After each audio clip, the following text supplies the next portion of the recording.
اگر اللہ راضی ہے آپ کامیاب ہیں، اگر اللہ ناراض ہے آپ ناکام۔ فمن ثقلت موازینہ فاولئک هم المفلحون، جن کی نیکیاں بڑھ گئیں وہ کامیاب۔ ومن خفت موازینہ فاولئک الذین خسروا انفسهم فی جہنم خالدون، جن کی نیکیاں گھٹ گئیں وہ جہنم کا شکار ہو۔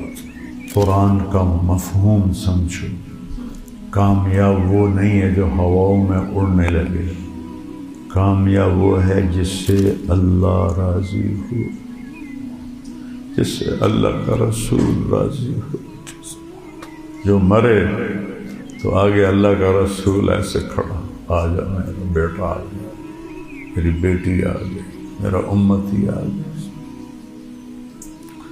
سارے دلندر دور ہو کے وہ مرے اور آگے عذاب کے فرشتے کھڑے۔